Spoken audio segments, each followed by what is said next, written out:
Hey everybody, it's Jimmy and Bill. Today we're going to talk about 10 common mistakes people make when they're buying a condo. So let's get started. We'll jump right into it. Bill, give me the first common mistake people make when they're buying a condo. Not researching the condo association and HOA type environment. Making sure that you have a copy of the rules before you go into contract, so you have time to review them, because after you go into contract on it, you have only got 3 days to review once you've received the documents.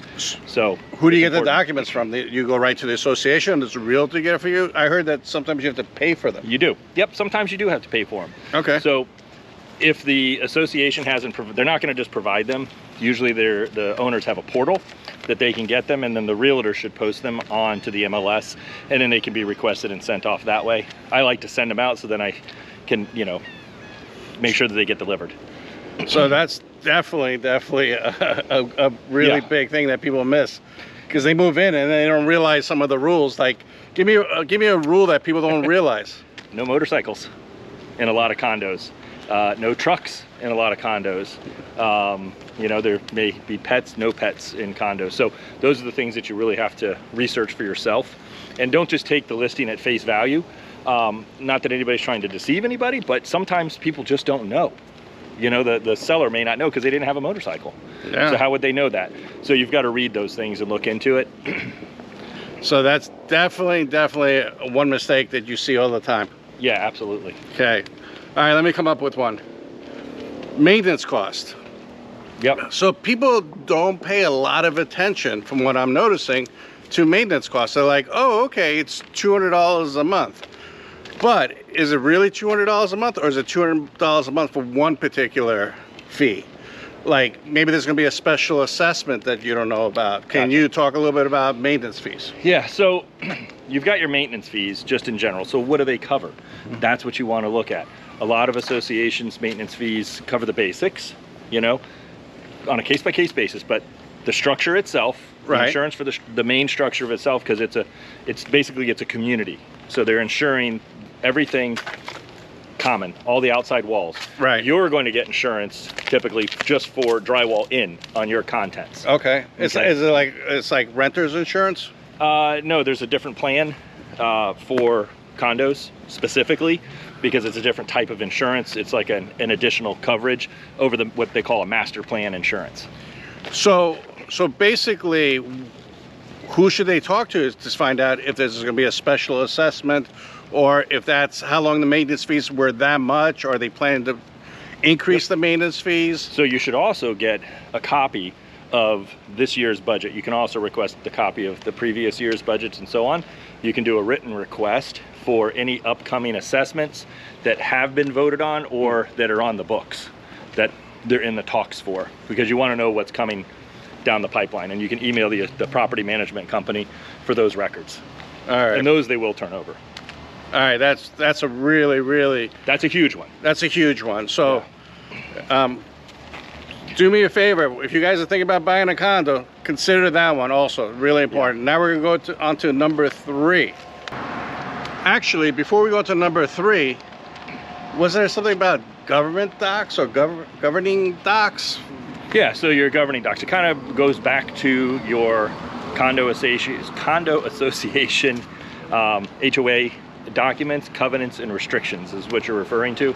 Again, it's just more documentation about what you can and can't do with the property. So you really have to investigate all of that. You've got your condo rules. Right.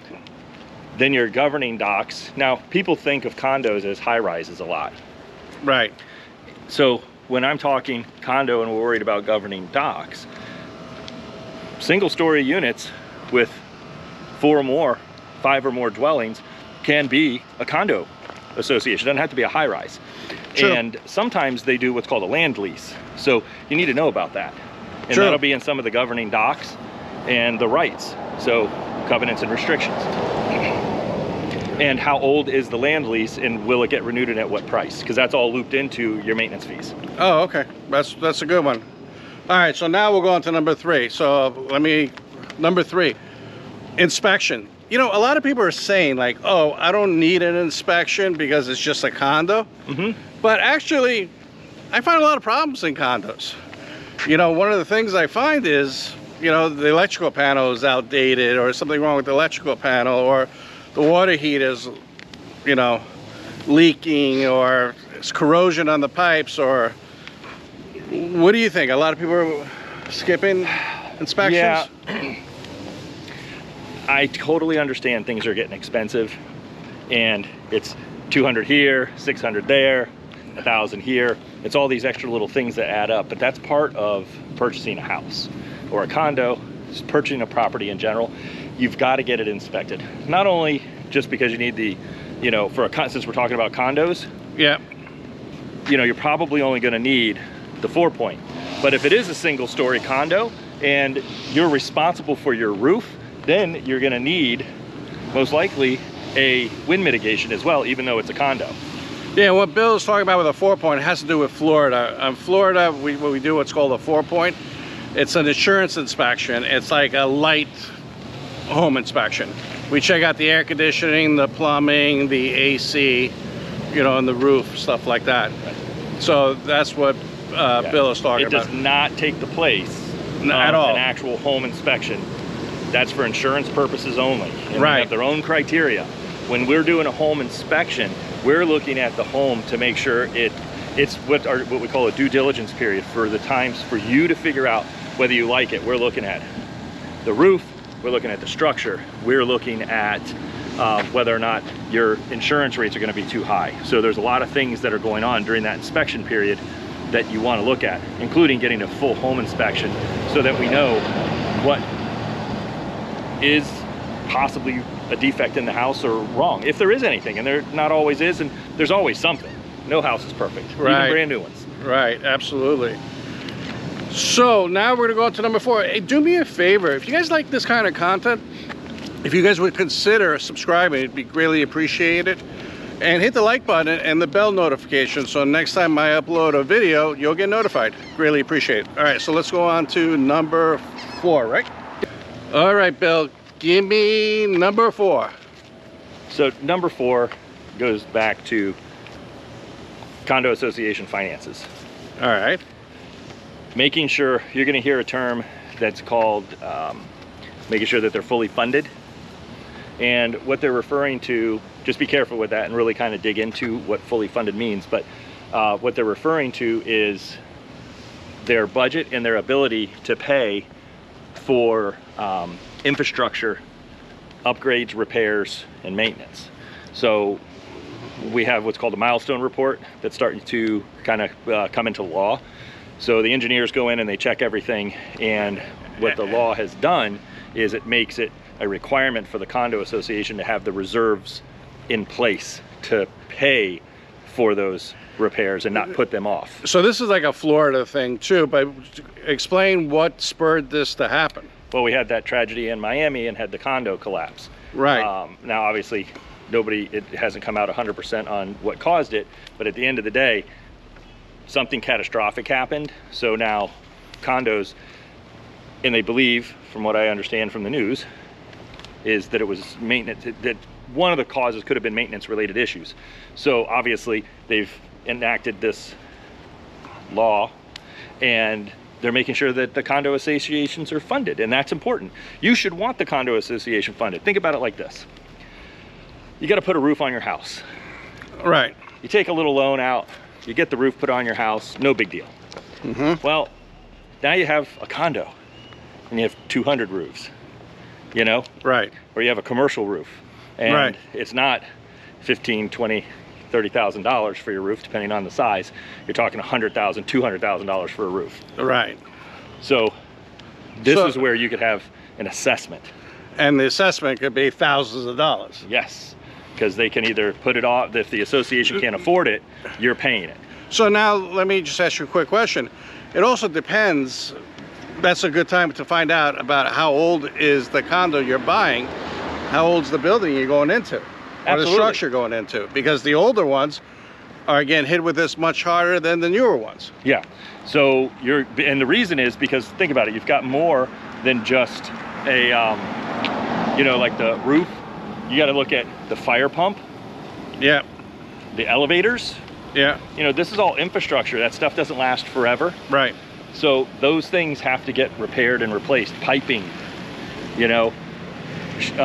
I know on one of the condos that I just did, they had to do a whole bunch of repair on the patios because the concrete was splitting a little bit, so moisture was getting into the rebar and expanding the concrete. So they came in and they fixed it and patched it up, but that was an expense.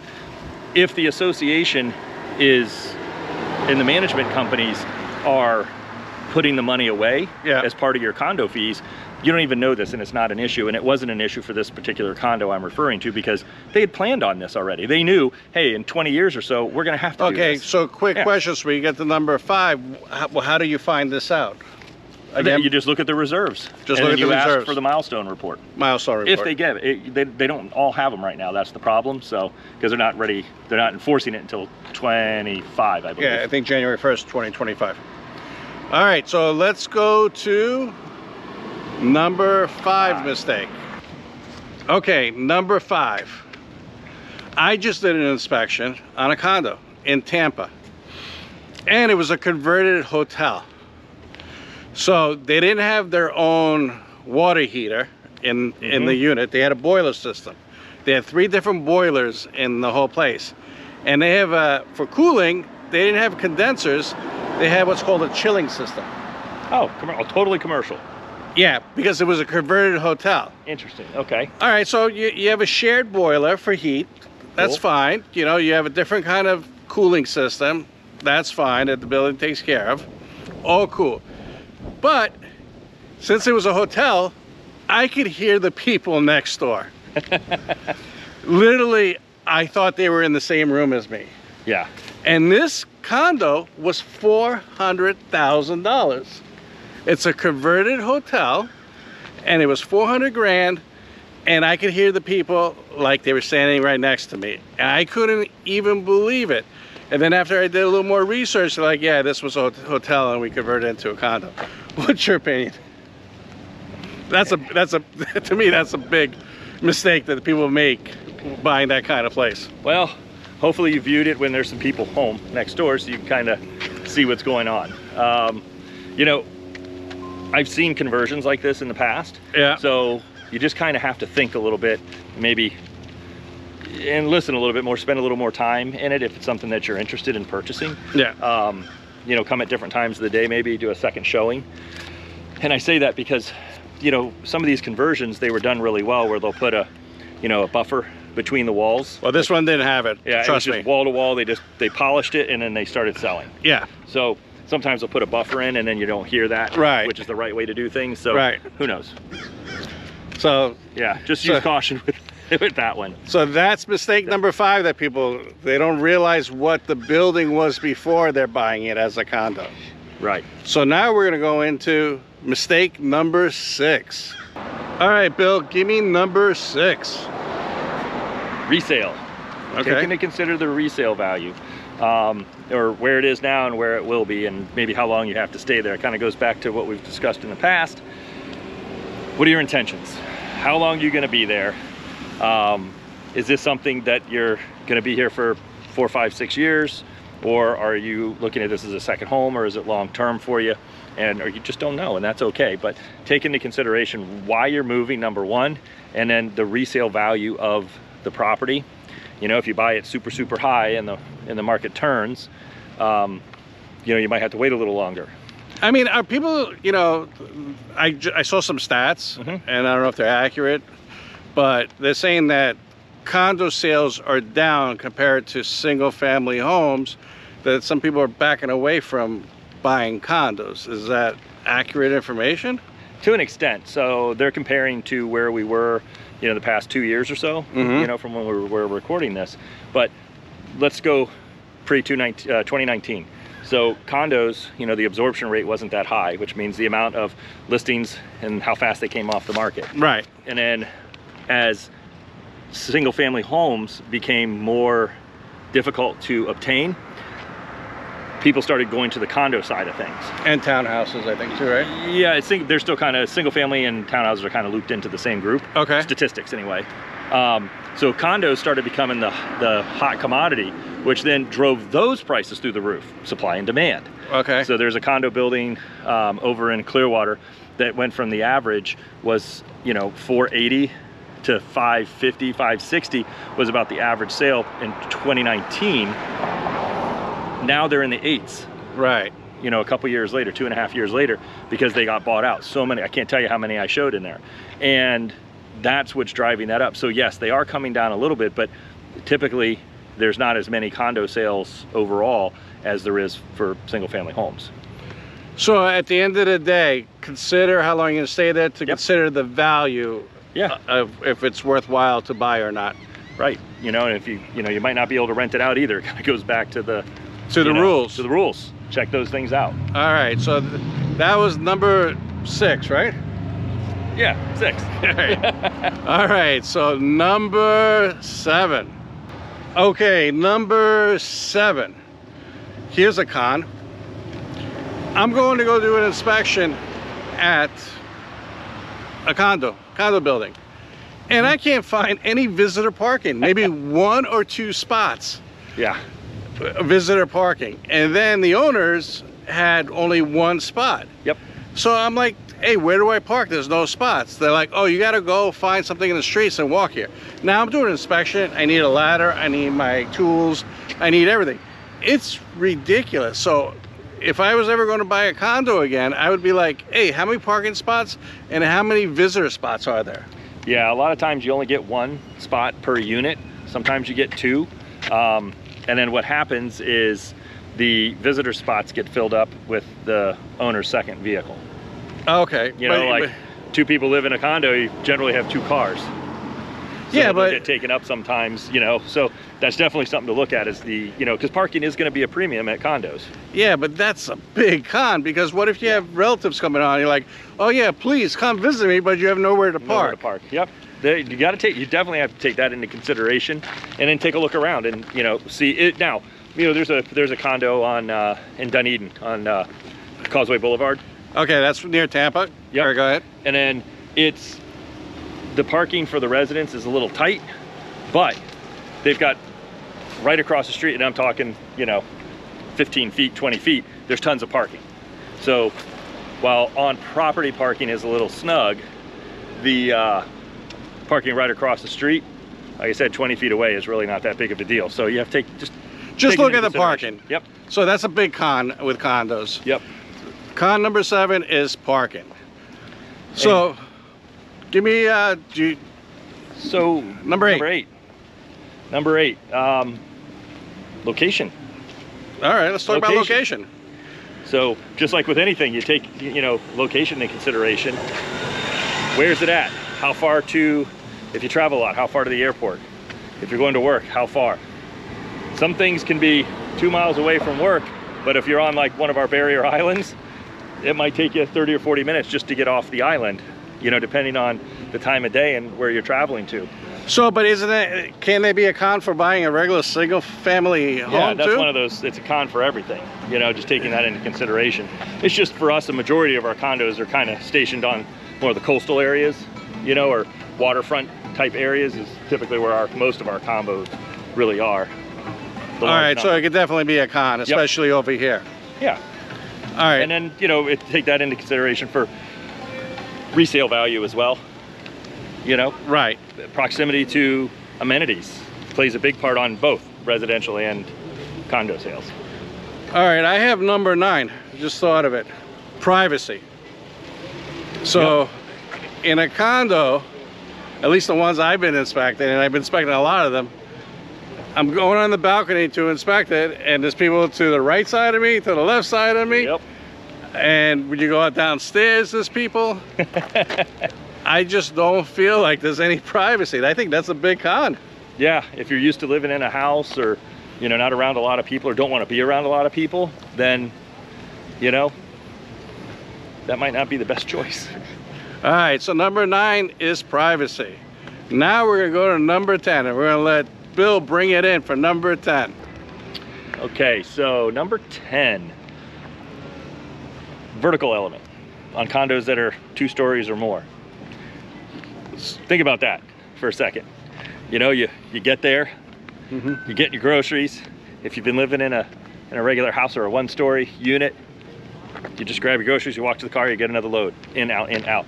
But if you're in a high-rise condo, even 3 or 4 stories, that maybe doesn't have an elevator, you're walking up the steps 3 or 4 stories. Oh yeah, I mean, there's some coming back down. Yeah, I've been into some condo buildings that were 3 stories with no elevators. Yep. And I had to carry it. It doesn't seem like a lot, but go back up and back and forth. Yeah, I get my weeks of groceries. I'm not carrying it all at one time. I might have to go down 2 trips or so. So just something to think about is that vertical, you know, element of a condo, and you know, just the simple things can become problems. Sometimes they if they've got an elevator, they'll have shopping carts, I've seen. Yeah. You know, or like little buggies, what have you. And I see a lot of people, they have those little fold-up things you see over at, like, you know, Walmart or whatever, the little cart that folds up into your trunk, and they just pull that behind them, and it helps them out if they've got an elevator. You're going to be in good shape if you got to walk the stairs, I guess. All right, so vertical element. That's today's video. Check out the next video on the screen coming up. I think you'll be interested in that one. As always, greatly appreciate you guys watching the videos. Please do me a favor, if you consider subscribing and hit the bell notification, and we'll catch you on the next video.